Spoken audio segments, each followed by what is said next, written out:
ኢትዮጵያ አብዝታ ከምትፈተንባቸው ጉዳዮች መካከል ኋላ ቀር የአገልግሎት አሰጣጥ ስርዓት አንዱ ነው። መንግስት ይህን ዜጎችን ለእንግልት ለገንዘብ ወጪና የጊዜ ብክነት ሲዳርግ የቆየ ችግር ለመፍታት ይረዳ ዘንድ አገልግሎቶችን ወደ ዲጂታል ለማሸጋገር ሲሰራ ቆይቷል። የዚህ ጥረት አንዱ አካል የሆነው መሶብ የአንድ መስኮት አገልግሎት ማዕከልን የጎበኙ የክልልና ከተማ አስተዳደር ከፍተኛ አመራሮች ማዕከሉ ዘርፉን ከፍ ወዳለ ምዕራፍ የሚያሸጋግር እንደሆነ አንስተዋል። በጣም በመደነቅ ሁኔታ በፍጥነት በአጭር ጊዜ ውስጥ ተገንብቶ የኢትዮጵያን ልጆች ሶፍትዌሩን አልቆ ስራ ተጀምሯል። ይህንን ማዕከል ኢትዮጵያን ህዝብ የሚመጥን የዓለም አቀፍ ስታንዳርድን የጠበቀ ማዕከል ነው ማለት ነው። ለተገልጋይ ምቹ የሆነ ቢሮ ክሊር የሆነ አቅጣጫን የሚያመላክት ምን እንደሚሰራ ማጋ ምን እንደሚስተናገድ ሌአውቱና ዲዛይኑ ስትራክቸሮቹ የተሰሩበትና አጠቃላይ ስትራክቸሩ መሰረተ ልማቱ ደግሞ በቴክኖሎጂ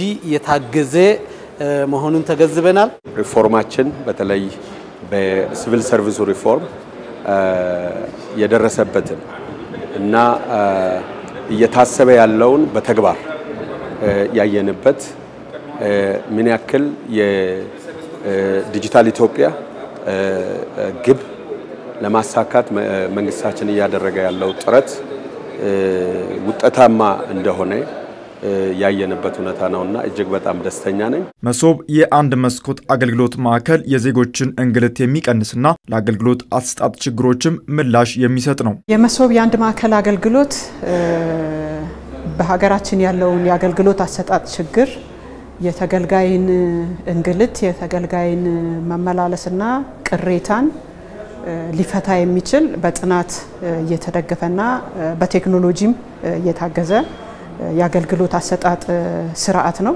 በጣም ቀላል አይደለም። ይሄ በተለያየ መድረኮች በመናገኛቸው መድረኮችም የሚነሳው አንዱ መንግስት ላይ የሚነሳው የመልካም አስተዳደር ችግር የአገልግሎት አሰጣጥ ነው። ይሄንን ደግሞ ልትፈታ የምትችለው እንደ ቴክኖሎጂዎችን በማምጣት ነው። ስለፈለክ ብቻ ቴክኖሎጂም ይመጣ አይደለም፣ አውቀህም ጭምር ስለመራሃው ነው።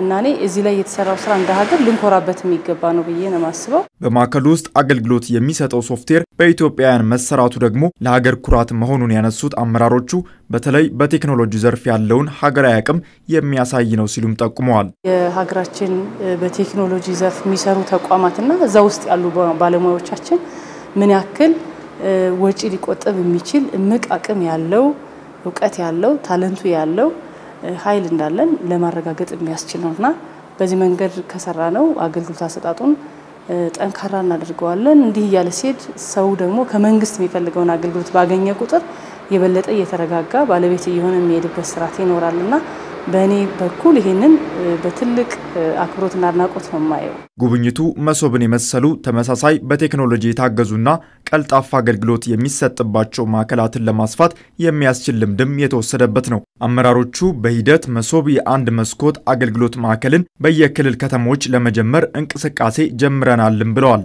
እንደ ሀገር ይሄ እንደ መጀመሪያ ብለን መቁጠር እንችላለን። ነገር ግን ወደ ታች ማስፋት ያስፈልገናል ማለት ነው። ወደ ክልሎችም እንደዚህ አይነት ነገሮችም እንደዚህ አይነት ፕሮግራሞች እንደዚህ አይነት ሪፎርም አካላት ወደ ታች ማውረድ ስራ መስራት ያስፈልገናል ማለት ነው። ስለዚህ እኛ እንደ ክልል ቢሮ ኃላፊዎች እዚህ ስንመጣ እዚህ ያየነው ወደ በክልሎች አካባቢም ይሄም የሚተገብሩበት ሁኔታ መፈጠር አለበት ማለት ነው። በዚሁ ልክ ስትራክቸሩ ዲዛይኑ አደረጃጀቱና በቴክኖሎጂና በግብአትም ኢኩዊፕድ የሆነ ለአዲስ አበባ ከተማ አስተዳደር በሚመጥን መልኩና ኮንቴክስት አድርገን የፌደራሉንም ጭምር ቴክኖሎጂ ተጠቅመን ካስተማይዝ አድርገን አዲስ አበባ ዘርፈ ብዙ አገልግሎቶች ስላሉ ይሄንን በቀጣይ እንተገብራለን ብለናል።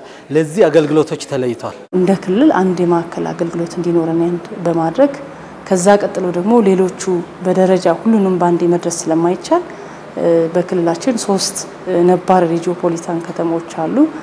እነሱ ላይ ይሄንን ተግባራዊ ማድረግ ከዛ ደግሞ ያልን 5ቱን ከተሞች ያልን በደረጃ ተቋማት እስከ ታችኛው ድረስ የአገልግሎት ሰርቪሳቸውን ወደ አንድ ማዕከል የሚያመጡበትን ስርዓት ለመፍጠር የቅድመ ዝግጅት ስራዎችን የማድረግ ስራ እየሰራን ነው። የጀመርነውን የቅድመ ዝግጅት ምዕራፍ አፋጥነን ወደ ትግበራ ገብተን ያው ህብረተሰቡ የሚያሰማውን ቅሬታ እረፍት ለመስጠት የአገልግሎት አሰጣጥ ችግርን የሚፈታ ስርዓት ዘርግተን ቶሎ ወደ ስራ ለመግባት አቅም የሚፈጥር ስራ ስለሆነ እኛም ዝግጅታችንን ከዚሁ አንፃር ወደ ተግባር ለመቀየር ሙሉ አቅም ይሰጠናል።